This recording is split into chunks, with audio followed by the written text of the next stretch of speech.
नमस्कार दर्शक बंधु आपण समस्त को मो चैनल को पुणी थे स्वागत करुच्ची। दर्शक बंधु आपण ब्रह्म मुहूर्त उठी किछि करंतु किंबा न करंतु जदि एही दुईटी काम आपण माने कर दियंती आपण माने बिना पूजा करिकि भी महालक्ष्मी आपण को घर को दौड़िकी आसीबे। आपण न डाकिले भी महालक्ष्मी आपण को घर को आसीबे। आज्ञा हाँ दर्शक बंधु, कारण जा घरे सुख समृद्धि रहिजिव, जा घरे मांकर आशीर्वाद रहिजिव, ताकू आउ कौन दरकार। एही दुनिया रे जेते भी गरीब असहाय व्यक्ति अछंती, जदि थरुटी एही उपाय को करि दियंती तांको जीवनर तो सुखमय होइजिव। माँ लक्ष्मी कुबेर भंडार समान तांको धन निश्चय देबे। थरुटिए एही कामକୁ प्रत्येक विवाहिता महिला କରିବା ନିହାତି ଦରକାର। ଘରେ ଘରେ ଆପଣ ଦେଖିବେ ଅର୍ଥର ଅଭାବ ଲାଗି ରହୁଛି, କାହାର ଉନ୍ନତି ହେଉନାହିଁ, ଛୁଆମାନେ ଭଲ ପାଠ ପଢୁନାହାନ୍ତି, କମ୍ ବୟସରେ ସେମାନଙ୍କର କୌଣସି ନା କୌଣସି ରୋଗ ତାଙ୍କ ଜୀବନକୁ ଚାଲି ଆସୁଛି। ଏମିତି ଆପଣମାନେ ପ୍ରତ୍ୟେକଙ୍କ ଘରେ ଦେଖିବେ। ଅର୍ଥର ଅଭାବ ତ ମଣିଷକୁ ଗ୍ରାସ କରିଦେଇଛି। ଯଦି ପ୍ରତ୍ୟେକ ବିବାହିତା ମହିଳା ନିଜ ଘରର ସୁଖ ସମୃଦ୍ଧି ପାଇଁ ବ୍ରହ୍ମ ମୁହୂର୍ତ୍ତରୁ ଏହି ଦୁଇଟି କାମ କରିଦିଅନ୍ତି, ତାଙ୍କ ଘରେ ମା ଲକ୍ଷ୍ମୀଙ୍କର କୃପା ନିଶ୍ଚୟ ବର୍ଷିବ। ଏବଂ କୁହାଯାଏ ଯେ ଯେଉଁଠି ମା ଲକ୍ଷ୍ମୀ ରୁହନ୍ତି ସେଠି ନାରାୟଣଙ୍କର ବି ବାସ ହବ। ଲକ୍ଷ୍ମୀ ନାରାୟଣଙ୍କର ଆଶୀର୍ବାଦ ଯାହା ଘରେ ରହିଯିବ ତାକୁ ଆଉ କଣ ଦରକାର। ତେଣୁ ଦର୍ଶକ ବନ୍ଧୁ, ମୁଁ ଆପଣମାନଙ୍କୁ ଅନୁରୋଧ କରୁଛି ଯେ ଭିଡ଼ିଓର ଶେଷ ପର୍ଯ୍ୟନ୍ତ ମୋ ସହ ଯୋଡ଼ି ରୁହନ୍ତୁ। ମୁଁ ଆଜି ଆପଣମାନଙ୍କୁ ଏକ ନୂଆ ବିଷୟରେ ବତାଇବି। ଆଗରୁ ହୁଏତ ଆପଣମାନେ ବହୁତ କିଛି ମୋ ଚ୍ୟାନେଲରେ ଅଲରେଡ଼ି ଶୁଣିଥିବେ, କିନ୍ତୁ ଆଜିର ଭିଡ଼ିଓଟି ଆପଣମାନଙ୍କର କାମରେ ନିଶ୍ଚୟ ଆସିବ। ତେଣୁ ଚାଲନ୍ତୁ ଆଉ ଡେରି ନ କରି ଆଜିର ଭିଡ଼ିଓଟି ଆରମ୍ଭ କରିବା। ତା ଆଗରୁ ମୋ ଦର୍ଶକମାନଙ୍କୁ ମୁଁ ଅନୁରୋଧ କରୁଛି ଯେ ଯଦି ଏପର୍ଯ୍ୟନ୍ତ ମୋ ଚ୍ୟାନେଲକୁ ସବସ୍କ୍ରାଇବ୍ କରିନାହାନ୍ତି ତାହେଲେ ନିହାତି ସବସ୍କ୍ରାଇବ୍ କରନ୍ତୁ। ପାଖରେ ଥିବା ବେଲ୍ ଆଇକନ୍କୁ କ୍ଲିକ୍ କରି ଭିଡ଼ିଓକୁ ଗୋଟିଏ ଲାଇକ୍ଟିଏ କରିଦିଅନ୍ତୁ ଏବଂ କମେଣ୍ଟ ସେକ୍ସନରେ ଜୟ ମା ଲକ୍ଷ୍ମୀ ନିହାତି ଲେଖନ୍ତୁ। ଦର୍ଶକ ବନ୍ଧୁ, ଯେଉଁ ଉପାୟଟି ଆଜି ଆପଣମାନଙ୍କୁ କହିବି, ଏହାକୁ ଆପଣମାନେ ସବୁଦିନ ଯଦି କରିବେ ତେବେ ଆପଣଙ୍କର ଭାଗ୍ୟରେ ଉଦୟ ନିଶ୍ଚୟ ହେବ। ଗୋଟିଏ ଦିନ କରି କରି କେହି ସଫଳତା ପାଇପାରି ନାହିଁ। ଆପଣ ଯଦି ରେଗୁଲାର କରିବେ ଏହି ଉପାୟଟିକୁ, ତେବେ ଆପଣ ସଫଳତାର ଶୀର୍ଷରେ ନିଶ୍ଚୟ ପହଞ୍ଚିବେ। ତେଣୁ ଥରୁଟିଏ ଏହି ଉପାୟକୁ କରିକି ଦେଖନ୍ତୁ। ପ୍ରଥମ କଥା ଏଇଆ ଅଟେ ଯେ ଆପଣମାନଙ୍କୁ ପ୍ରତ୍ୟେକ ଗୃହିଣୀମାନଙ୍କୁ ବ୍ରହ୍ମ ମୁହୂର୍ତ୍ତରେ ସୂର୍ଯ୍ୟ ଉଦୟ ପୂର୍ବରୁ ବିଛଣା ଛାଡ଼ିବା ପାଇଁ ପଡ଼ିବ। ନିଜର ଅଳସୁଆମୀ ଗୁଣକୁ ତ୍ୟାଗ କରିବା ପାଇଁ ପଡ଼ିବ। ତାହେଲେ ଯାଇ ଆପଣମାନେ ମା ଲକ୍ଷ୍ମୀଙ୍କର କୃପା ପାଇପାରିବେ। କୁହାଯାଏ ଯେଉଁ ମନୁଷ୍ୟର ଆଚାର ବିଚାର ସାଧୁମାନଙ୍କ ପରି ହୋଇଥାଏ, କଥାରେ ଶାଳୀନତା, ବ୍ୟବହାରରେ ଅତି ସୁନ୍ଦର ମାଧୁର୍ଯ୍ୟତା ଥାଏ ଏବଂ ଯିଏକି ପର ଆପଣାର ଭେଦଭାବ ରଖିନଥାଏ, ତା ଘରେ ମା ଲକ୍ଷ୍ମୀଙ୍କର ବାସ ରହିଥାଏ। ଦର୍ଶକ ବନ୍ଧୁ, ଘର ସଫାସୁତୁରା ପୂଜା ପାଠରେ ମା ଲକ୍ଷ୍ମୀଙ୍କର ଯେତିକି କୃପା ମିଳିବ, ଆପଣ ଥରୁଟିଏ ନିଜ ବ୍ୟବହାରକୁ, ନିଜ ଦୈନନ୍ଦିନ ଜୀବନର କାର୍ଯ୍ୟକଳାପକୁ, ଆଚାର ବିଚାରକୁ ଥରୁଟିଏ ବଦଳାଇକି ଦେଖନ୍ତୁ। ଥରୁଟିଏ ସଫାସୁତୁରା ଛୋଟିଆ ଛୋଟିଆ ଜିନିଷକୁ ମାନିକି ଦେଖନ୍ତୁ। ଦେଖିବେ ଆପଣଙ୍କର କିପରି ଜୀବନରେ ଉନ୍ନତି ଆସୁଛି। ଆଜି ଆପଣମାନଙ୍କ ପାଖରେ ଏମିତି ବହୁତ ସାରା ଲୋକ ମିଳିଯିବେ, ଗୋଟିଏ ଗରିବ ଅସହାୟ ବ୍ୟକ୍ତିଙ୍କୁ ଦେଖିଲେ ମୁହଁ ଛିଞ୍ଚାଡ଼ିକି କଥା ହୁଅନ୍ତି, କିନ୍ତୁ ସେଠି ହିଁ ଆପଣମାନେ ଧୋକା ଖାଇଦିଅନ୍ତି। ଆଜ୍ଞା ହଁ ଦର୍ଶକ ବନ୍ଧୁ, କିଏ କହିପାରିବ କେଉଁ ନା କେଉଁ ରୂପରେ ନାରାୟଣ ଆପଣଙ୍କର ପରୀକ୍ଷା ନେବା ପାଇଁ ଆସିଥିବେ, ଆଉ ଆପଣମାନେ ଏପରି ବ୍ୟବହାର କରିଦେବେ ଯାହା ଫଳରେ କି ଜୀବନ ସାରା ଆପଣ ଦୁଃଖ ଦାରିଦ୍ର୍ୟର ଜୀବନ ବିତାଇବେ।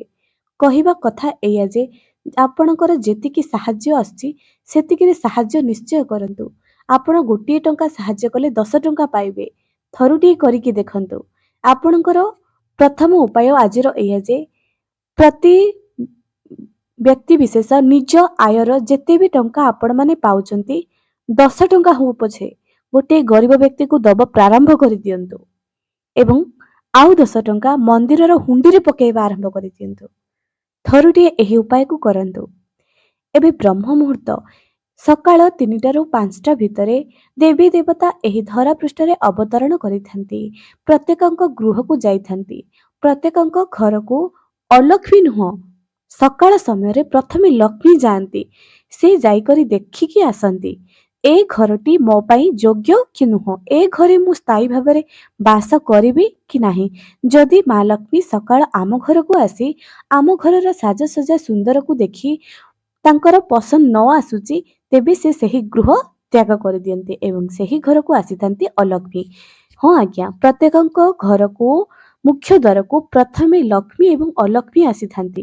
ଅଲକ୍ଷ୍ମୀ ସେହି ଘରେ ପ୍ରବେଶ କରିଥାନ୍ତି ଯେଉଁ ଘରକୁ ଲକ୍ଷ୍ମୀ ଜମା ବି ପସନ୍ଦ କରିନଥାନ୍ତି। ଯେପରିକି ଘର ଅସନା ହୋଇଥିବ, ମୁଖ୍ୟ ଦ୍ୱାରରେ ଜଳ ସିଞ୍ଚନ କରିନଥିବେ, ମୁଖ୍ୟ ଦ୍ୱାରରେ ରଙ୍ଗୋଲି ପକାଇ ନଥିବେ, ଏହି ଏବଂ ଯେଉଁ ଘରର ମହିଳା ବହୁତ ଦିନ ତକ ଶୋଇକରି ରହିଥିବ, ଯେଉଁ ଘରେ ବାସି ସେଜ ଝଡ଼ା ଯାଇନଥିବ, ଯେଉଁ ଘରେ ମଦ୍ୟପାନ କରାଯାଉଥିବ, ନିଶା ଦ୍ରବ୍ୟର ସେବନ ହେଉଥିବ, ଘରେ ଏକତା ନଥିବ, ଘରର ଛୁଆମାନଙ୍କୁ ବିନା କାରଣରେ ମାରାଯାଉଥିବ, ସ୍ତ୍ରୀମାନଙ୍କର ଅସମ୍ମାନ କରାଯାଉଥିବ, ଅନ୍ୟାୟ ଅନୀତି କରି ନିଜେ ଧନ ଉପାର୍ଜନ କରୁଥିବ, ଯେଉଁ ବ୍ୟକ୍ତି ବିଶେଷ ଅନ୍ୟାୟ ଅନୀତି କରି ଅନ୍ୟର ଧନ ଲୁଟି କରି ଅନ୍ୟର ପେଟକୁ ଲାତ ମାରି ଯିଏ ନିଜ ପେଟ ପୋଷିବା ନିଜ ପରିବାର ପୋଷିବା କଥା ଚିନ୍ତା କରିଥାଏ, ସେହି ଘରେ ମା ଲକ୍ଷ୍ମୀ ବେଶୀ ଦିନ ରହିବ ନାହିଁ।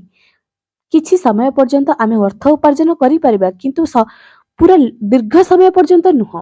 ବିଶ୍ୱାସ ହେଉନି ନା? ନିଶ୍ଚୟ ଏହି କଥା ସତ ହବ। ମା ଲକ୍ଷ୍ମୀଙ୍କର କୃପା ପାଇବା ପାଇଁ ହେଲେ ନିଜେ ସଚ୍ଚୋଟ ହୁଅନ୍ତୁ, ନିଜେ ପରିଶ୍ରମ କରନ୍ତୁ। ଦ୍ୱିତୀୟଟି, ଘରର ମୁଖ୍ୟ ଦ୍ୱାରରେ ପ୍ରଥମେ ପାଣି ସିଞ୍ଚନ କରନ୍ତୁ ଏବଂ ଘରର ମୁଖ୍ୟ ଦ୍ୱାରକୁ ସଫା ସୁତୁରା ରଖନ୍ତୁ। ଘରର ମୁଖ୍ୟ ଦ୍ୱାର ସାମ୍ନାରେ କେବେ ବି ଜୋତା ଚପଲ ରଖନ୍ତୁ ନାହିଁ।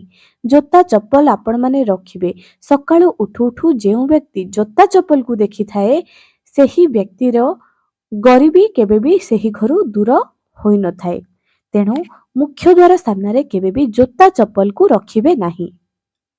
ଏବଂ ପ୍ରତ୍ୟେକ ଦିନ ମହିଳାମାନେ ବିଶେଷ କରି ଯେତେବେଳେ ନିଜ ମୁଖ୍ୟ ଦ୍ୱାରକୁ ସଫା କରିଦେବେ, ମା ଲକ୍ଷ୍ମୀଙ୍କର ପାଦପଦ୍ମ ସହିତ କିଛି ରଙ୍ଗୋଲି କରିଦିଅନ୍ତୁ। ଛୋଟିଆ ରଙ୍ଗୋଲି ହଉ ପଛେ ନିଶ୍ଚୟ କରନ୍ତୁ। ଏହି ଉପାୟଟି ଆପଣଙ୍କର ଜୀବନ ବଦଳାଇ ଦେବ। ରେଗୁଲାର କରନ୍ତୁ। ଧନଜନିତ ସମସ୍ୟାରେ ଯଦି ଆପଣମାନେ କଷ୍ଟ ପାଉଛନ୍ତି, ଏହି ଉପାୟକୁ ଥରୁଟିଏ କରିକି ଦେଖନ୍ତୁ। ତା ସହିତ ମା ବୃନ୍ଦାବତୀଙ୍କର ପୂଜା ଏବଂ ଘରର ସଫାସୁତୁରା ସହିତ ଘରର ଦେବୀ ଦେବତାଙ୍କର ପୂଜା ନିୟମର ସହିତ କରନ୍ତୁ।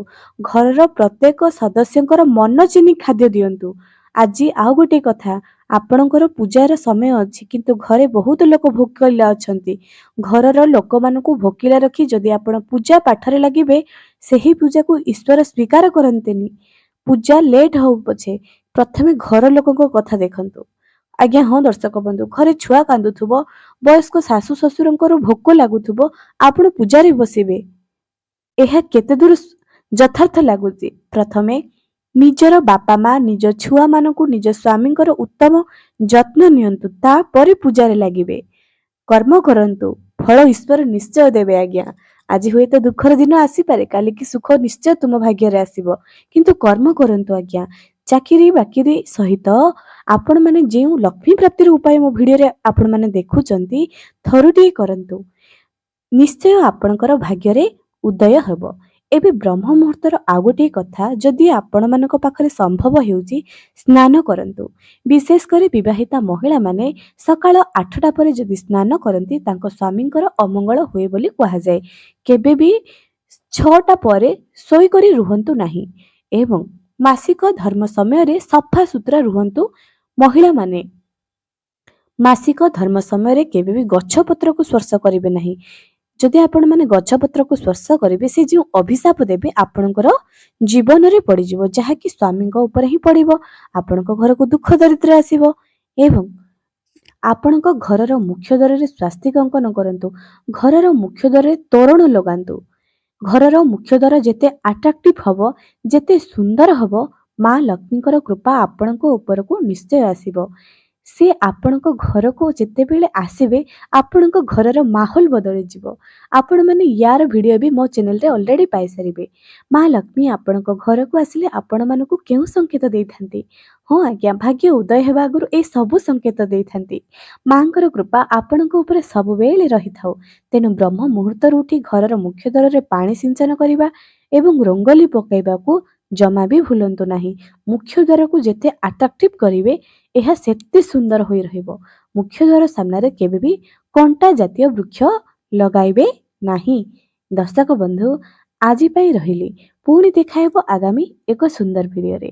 ଆଶା କରୁଛି ଏହି ଉପାୟ ସବୁ ଆପଣମାନେ ନିଜ ଜୀବନରେ ନିଶ୍ଚୟ କରିବେ।